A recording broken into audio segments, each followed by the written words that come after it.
were talking about electric cars and the CEO who's in trouble. Volkswagen has terminated the Audi chief executive Rupert Stadler's contract.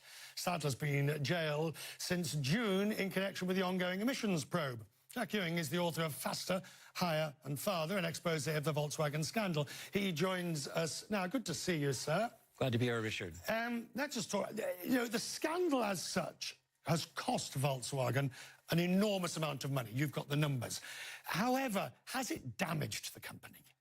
Yeah, well, I think the biggest damage is actually what it's cost. It's the $27 billion that they've paid in fines and settlements, because Volkswagen sales are doing sort of okay.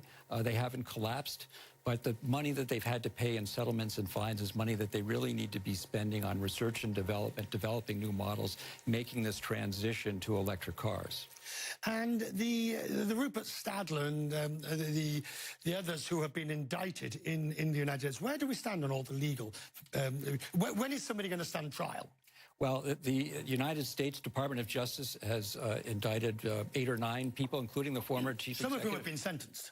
2 have been sentenced. They're in jail. 2 people who were in the United States. Most of them are in Germany. Germany does not extradite its own citizens. So most of them are safe as long as they stay in Germany, including the former chief executive, Martin Winterkorn.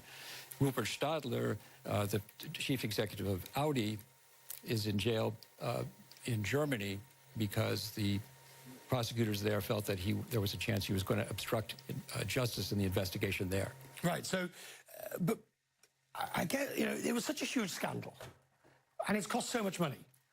And do you believe we've really got to the bottom of who knew what when and who misled and who deceived? I think we're pretty close. I mean, I think it's pretty obvious, and a judge in Germany has said this, that he believes that certainly in several months before this all became public in 2015, that the top management knew, and he has said that he believes there is some evidence they may have known from the very beginning, 2006, 2007, when Volkswagen first installed this illegal software. So we're close, I think, to finding out. And when you say no, was this in a sort of yeah type of way, or yeah, I've seen some papers on it, or really, now let's do this and let's, I suppose it goes to the culpability. Well, I think that has yet to be proven in court. I mean, I've written stories saying that there was a presentation in 2006, 2007, that laid out in considerable detail how the illegal software was going to work. It was prepared for a meeting of top management.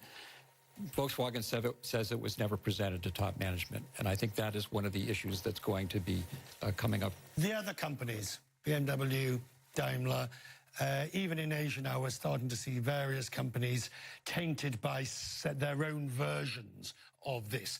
Do you believe it was a case of they're all up to it? Yes, I think to varying degrees. Anyone who was selling diesel was having trouble meeting the emissions requirements because it just didn't work with the technology they had.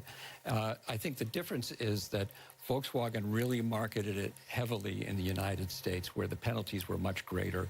And as far as we know, Volkswagen was the only one.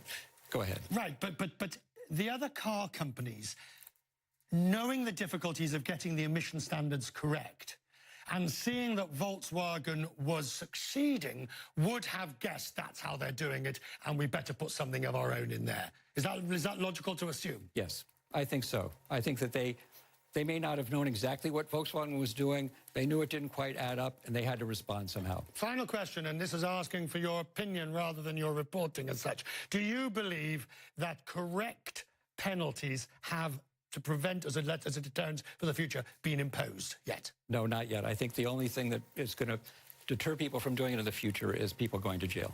For a long time. First, it doesn't take long to scare a chief executive. A couple of years will do it. That's the quote of the day. It doesn't take long to scare a chief executive. A couple of years.